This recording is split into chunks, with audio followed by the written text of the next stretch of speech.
My points and condensers finally come in, so I'm going to put them in. We'll try this set and see if they work, and hopefully we'll get this thing running pretty good.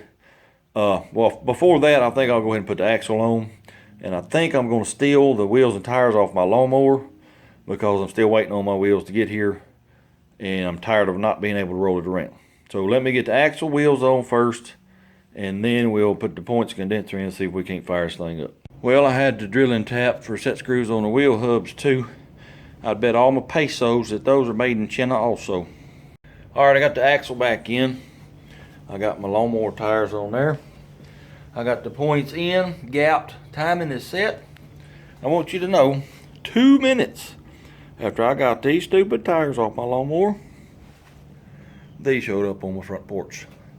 They look pretty good. I'm gonna put these tires on these wheels. I think it look pretty good. But for now, I want to back it outside and see if we can get this thing started. You might be wondering why my battery is wrapped up in a plastic bag. Well, remember when I built this battery tray, I set the battery in it pretty much right after I got done welding it. I thought I had melted the bottom side of the battery. I don't believe it is. I believe it's just cracked. It's leaking battery fluid everywhere, all over my frame, all over the motor, on my chain. So I have to give everything a good bath in baking soda, but that's why it's wrapped up in a plastic bag, because I went and got this battery off the Model A. Well, it's dead too. I must have left the switch on it. I'm trying to recondition it. Hopefully it's going to come back. Anyway, I'm fixing to back her outside, and we're going to see if she'll fire up.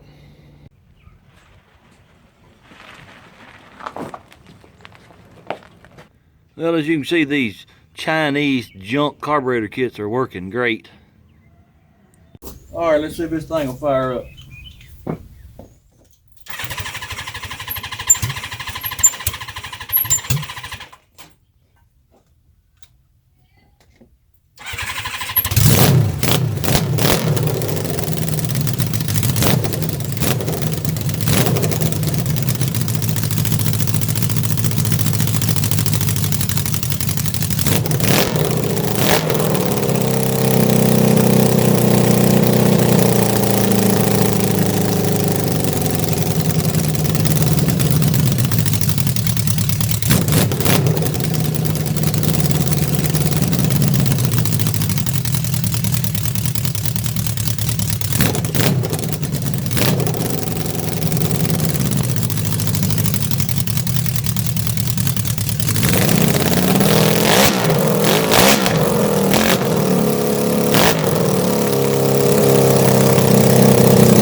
Well, she'll fire right up with no problem. I just don't understand what's going on.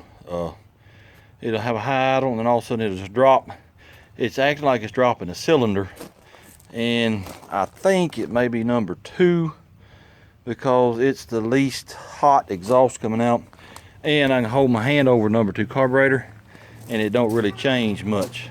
But the rest of them, if I hold my hand over the carburetor, it'll die out pretty quick. So I'm going to look at number 2. It could be these clamps on the carburetors.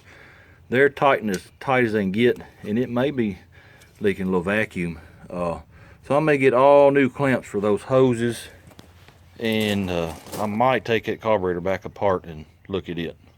Well, I just grabbed hold of all the headers, and I've got 3rd-degree burn on my hands now, except for number 2. It's a lot cooler than the rest of them, so that's definitely the cylinder that's bad. I just don't know what's wrong with it yet.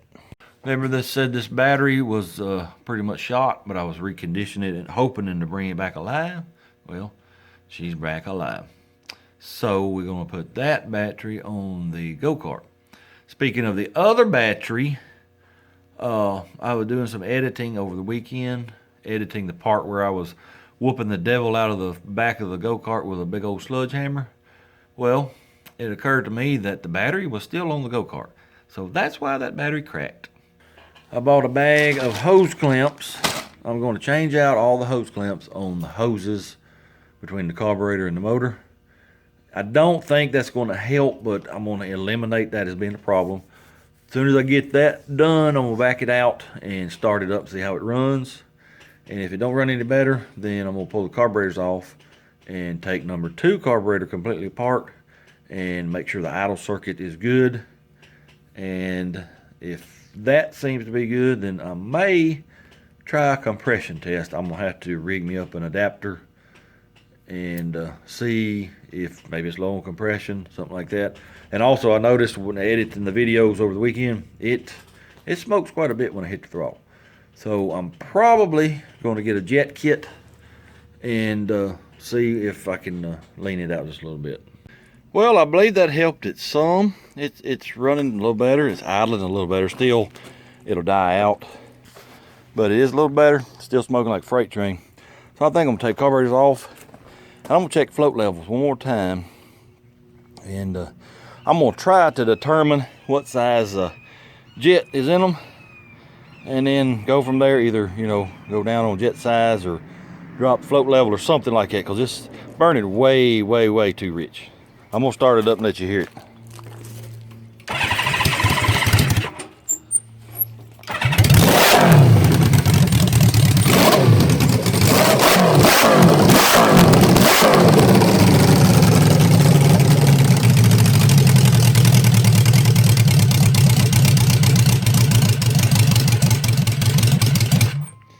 See all that smoke? And it's gas, it's not oil. It's way too rich, so I need to figure out why it's doing that. Miss Daisy, how you doing? Come here. Well, you're a little bit muddy. What have you been doing? Look at your head and your nose. Girl, you're filthy. All right, I got the carburetors tore apart, and here's the main jets. I found one that had him backwards. Most of the time, well, you see how that side is shallow, and you flip it over, that side is deep. Well, they normally go in with the deep side to the bottom of the carburetor. Well, I had this one turned around backwards. I don't know which carburetor it was on, because I wasn't really looking for that till I pulled them all out. So that could have affected it some if that was on number 2.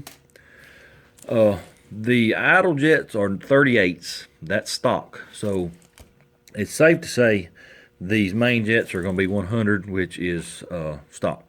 If anything, it should be running lean, because there's no mufflers, just straight headers, and no air filters. And normally when you run them like that, you need to jet them up. So I don't know why it's running rich other than float level, and it's right. So I think I'm going to drop the float level and see what happens. And I don't know, maybe that'll cure it. We'll see. All right, went through the carburetors. I didn't see anything other than that one main jet that was upside down. So I put it back like it's supposed to. I dropped the float level 1 millimeter, which is about 39 thousandths of an inch if you're American like me. And I believe cylinders 3 and 4, I don't believe they're smoking like they were. 1 and 2 are, 2 especially. So I'm going to do a compression check right now. I did a valve last check and they're all okay. There was a couple of them a little loose, but nothing major. Fixing to do a compression test, and I don't look for that to be out of whack. And if it ain't, then I'm going to lower the float level in the carburetors another millimeter, which is 39 thousandths of an inch if you're American like me, and see if that helps some more. I don't know why I'm having to lower the float level, because I mean they're stock carburetors. I don't understand what's going on. But let me get all this done and I'll be right back. If you ever need to do a compression check on something and you don't have the right fittings to go in the spark plug hole, well, all you gotta do is get one of the spark plugs, knock the insulator and electrodes out, weld you a quick connect fitting. Well, any fitting, just, you have to make up your hose like this. I got quick connect fittings and a gauge, and that's pretty much it. This came from, I think, when I was working on the old John Deere B. Here's the spark plug out of it. You just knock the stuff out of the center, and that's all you got to do. Cylinder 1.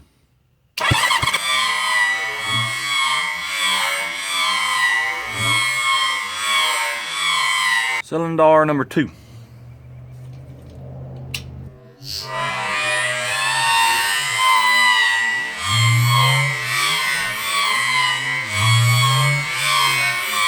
Cylinder number 3.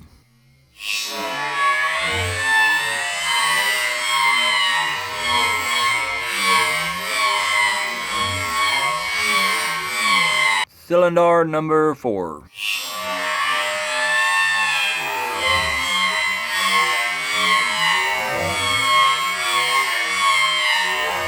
All right, I just got done with a compression test, and the gauge I'm using, it don't have a check valve, and I'm sure that affected the actual reading, but they were all within about 5, maybe 10 psi. So I don't think there's anything wrong with compression.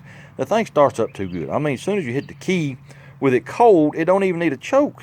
It fires right up. So I don't believe there's nothing wrong with compression. I'm gonna pull the carbs back off, and I'm gonna drop that float level a little more. Let's see what that does.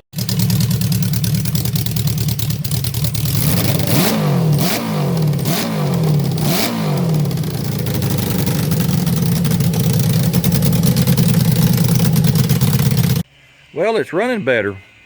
It ain't blowing black smoke out like it was. It'll rev up good. The idle is still high idle for a few seconds and then finally idle down. At idle, you know, it still sounds rough.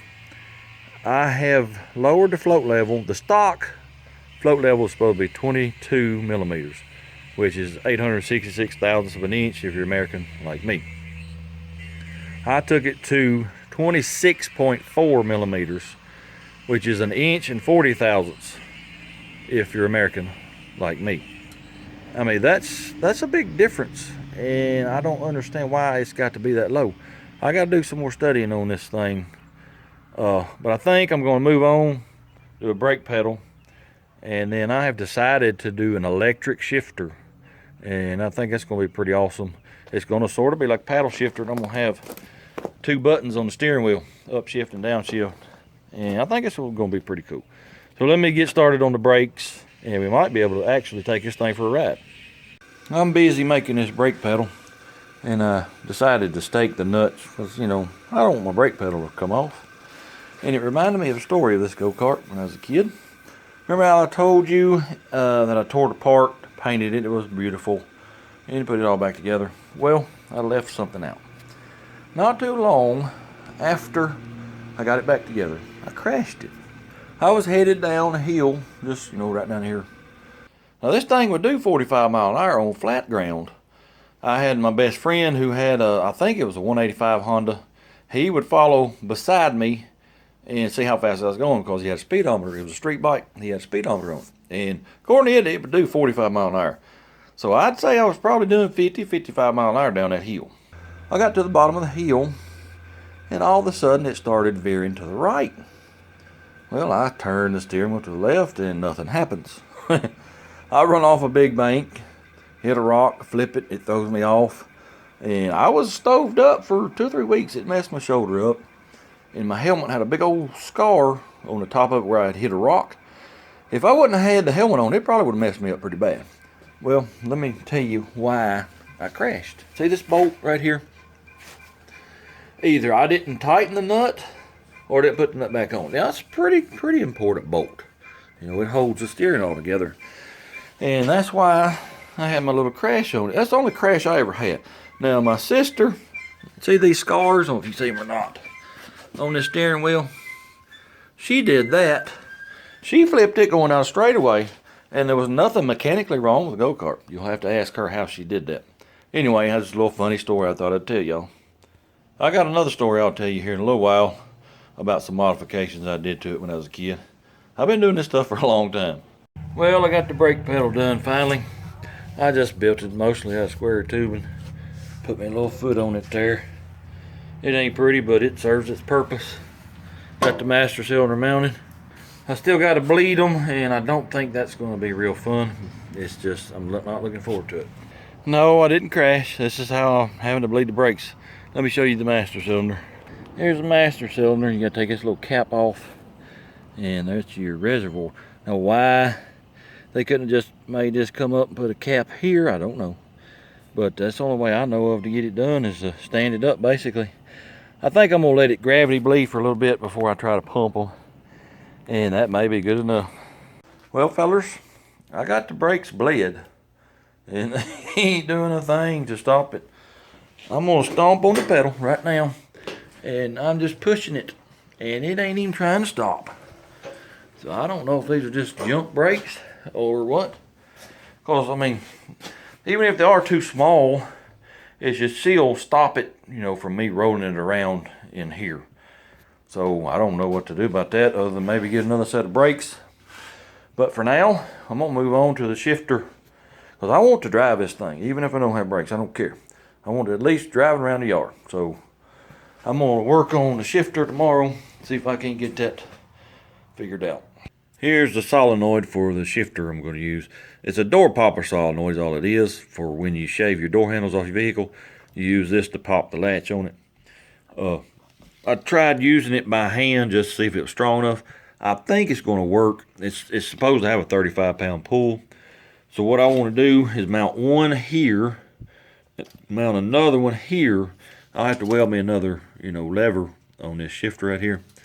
And this one will be the upshift, this will be the downshift. I've only got one right now because I didn't want to buy two because I wasn't sure that it was going to work. So I'm going to mount this just to make sure it's going to work, then I'll buy another one. But what I want to do is probably just come up here with some angle iron or something, and then this bracket came with it, and I'm going to mount it like that right there and just mount the solenoid to it. So let me get started on that. Well, here's one half of the electronical shifter. I just got it tacked. I didn't want to go elaborate until I make sure that it's going to shift it. I'm pretty sure it will, but I just wanted to make sure before I make it permanent. I am fixing to take her for a ride and see if the shifter works. I'm just going to ride around the yard because I don't have any brakes. So let me get her aimed the other way and get it fired up, and we'll take it for a ride. Finally. Well, it's ready to go. Let's do us a pre-flight check. Clutch pedal, check. 1 power pedal, check. Brakes, nope, don't need them. I got me a janky little switch here, push button for the shifter solenoid. It's in first gear because I have no way to downshift. So I'm gonna try to start it in gear. Hopefully it will. And we're fixing to take it for a little ride around the yard. So here we go. All right, it wants to turn with the clutch pushed in. I think the clutch may be stuck. Try it again. Well, I believe the clutch is stuck. Let me see if I can get it unstuck. Maybe we can get a ride in before the sun goes down. Well, the clutch is still stuck and it wouldn't start. I had 2 plugs fouled out. I'm gonna go get some good plugs tomorrow. I'm gonna try to start it in gear because I can't get the clutch unstuck. Hopefully, if I get it started and get it moving around, maybe I can work the clutch pedal and get that clutch broke loose. So let me see if this thing will start in gear and we'll ride it around.